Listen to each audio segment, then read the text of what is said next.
خیر اگر ہر گروہ گمراہ مان لیا جائے، ہر گروہ، فرض کیجئے حالانکہ یہ حق نہیں ہے، فرض کیجئے 73 کے 73 گروہ اگر گمراہ ہیں، فرض کیجئے، اور ہر کوئی اگر ایک دوسرے کی غلطی بتلائے تو اس آیت کے منافی نہیں ہے۔ اس آیت میں جو وعید بیان کی گئی اس کے مطابق نہیں ہے۔ چاہے تو ہر فرقہ ایک دوسرے کی ٹانگ کھینچ سکتا ہے، مگر ہمیں اور آپ کو اس بات کا علم ہے کہ 73 فرقے تو ہیں، مگر اس میں ایک ہی فرقہ ایسا ہے جو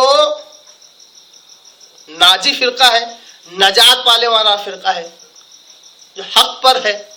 ہر 73 کے 73 فرقے یہ جانتے ہیں، اور اس لیے ہر ایک دعویٰ کرتا ہے کہ وہ ہم ہی ہیں۔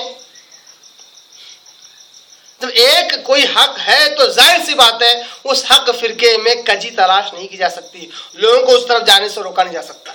سوال یہ پیدا ہوتا ہے کہ وہ اللہ کی راہ ہے کون سی، اور اس میں غلطیاں تلاش نہیں کرنا چاہیے تو وہ اللہ کی راہ کون سی ہے؟ ظاہر سی بات ہے اللہ کی راہ اللہ کی کتاب ہے۔ اللہ کی کتاب میں کسی قسم کی کجی تلاش کرنا یا اللہ کی راہ یعنی کتاب سے، قرآن مجید سے روکنا، یہ وہی عمل ہے جس کی وعید یہاں پر سنائی گئی، جس کے تعلق سے تنبیہ کی گئی۔ اللہ کی کتاب، جیسا کہ اللہ تبارک تعالیٰ اسی کے بعد دیکھیے ماشاءاللہ اسی 10ویں رکوع کے بعد جب 11واں رکوع شروع ہوتا ہے تو اللہ نے کیا کہا؟ وَاعْتَصِمُوا بِحَبْلِ اللَّهِ جَمِيعًا وَلَا تَفَرَّقُوا۔ اسی کے بعد 11ویں رکوع کی پہلی ہی آیت میں، آیت نمبر 102 اور 103 وغیرہ میں اللہ نے کہا وَاعْتَصِمُوا بِحَبْلِ اللَّهِ جَمِيعًا، سب کے سب مل کر اللہ کی رسی کو مضبوطی سے تھام لو، وَلَا تَفَرَّقُوا، اور فرقوں میں مت بٹو۔ چوتھے پارے کی ہے، رکوع نمبر 11 کی ہے۔ اللہ کی رسی ہے کیا؟ کل جتنے فرقے ہیں سب اس بات پر متفق ہے، مفسرین تو ہے ہی، فرقے گمراہ بھی ہے تو اللہ کی رسی مطلب قرآن مجید۔ اب معلوم ہوا کہ اللہ کا راستہ مطلب وہ قرآن مجید ہے۔ اب قرآن مجید کی طرف جانے سے کسی کو روکنا، یہی وہ جرم ہے جس کا تذکرہ اس آیت میں ہو رہا ہے۔ اللہ کی رسی یعنی اللہ کا راستہ یعنی قرآن مجید کی طرف جانے سے روکنا، یہ وہ جرم ہے جس کا تذکرہ اللہ تعالیٰ یہاں کر رہا ہے۔ اب آپ 73 کے 73 فرقوں کو غیر جانبداری سے یعنی اپنے آپ کو کسی فرقے میں ڈالے بغیر سارے فرقوں اپنے سامنے رکھو اور دیکھو کہ کون سا فرقہ اس حرکت میں مبتلا ہے جو لوگوں کو، عوام کو اللہ کی کتاب کی طرف جانے سے روکتا ہے، اللہ کی کتاب کی طرف جانے سے روکتا ہے باقاعدہ۔ یہ اللہ کے راستے سے روکنا ہوا۔ دوسرا جرم اللہ کی کتاب میں غلطیاں تلاش کرنا۔ غلطیوں سے کیا مراد ہے؟ کجی تلاش کرنا۔ کجی تلاش کرنے سے کیا مراد ہے؟ باقاعدہ لوگوں کی زبان سے ایسے الفاظ نکلتے ہیں، کہتے ہیں قرآن پڑھو گے تو گمراہ ہو جاؤ گے۔ یہ کیا ہے؟ یہ اللہ کی کتاب میں کجی تلاش کرنا نہیں ہے، ٹیڑھا پن تلاش کرنا نہیں ہے، نقص تلاش کرنا نہیں۔ جو کتاب ہدایت کے لیے آئی اس کے تعلق سے یہ کہا جائے کہ گمراہ کرتی ہے، گمراہ کیوں کرے گی جبکہ تم ہدایت کی متلاشی ہو اور ایک کتاب گمراہ کرے گی؟ کئیوں افراد اس دنیا کے ایسے ہیں جن کو ہم انگلیوں پر گن نہیں سکتے، جنہوں نے قرآن میں کجی اور غلطی تلاش کرنے کی نیت سے اس کو پڑھا، ایک وقت آیا کہ اللہ تبارک تعالیٰ نے آیت سے انہیں ہدایت بھی دے دی۔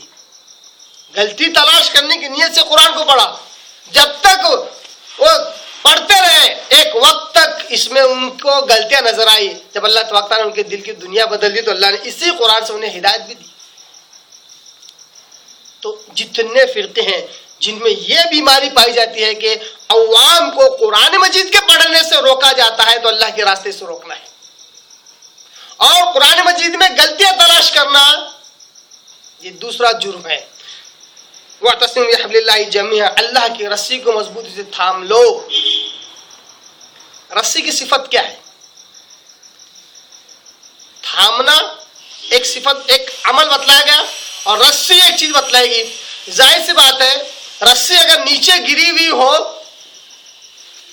اس کو تھامنے کا کوئی فائدہ نہیں ہے، کہ انسان کسی رسی کو تبھی تھامتا ہے جب خود گر رہا ہو، جب خود اپنے آپ کو نہ سنبھال پا رہا ہو تو کسی ایسی رسی کا سہارا لیتا ہے جو اوپر سے نیچے کی طرف لٹکی ہوئی ہو اور مضبوط ہو. جیسا کہ اللہ تعالیٰ نے آیت الکرسی وغیرہ کے بعد کہا کہ اس نے لن فصام لہا، ایسا مضبوط کڑا تھام لیا جو اس سے چھوٹنے والا نہیں. اللہ کی رسی کیسی ہے؟ جو اوپر سے نیچے کی طرف لٹکی ہوئی ہے اور خوب مضبوط ہے کہ انسان جب گرنے لگے تو اس کو پکڑ لے تو نہ گرے، نہ بہکے، نہ گمراہ ہو.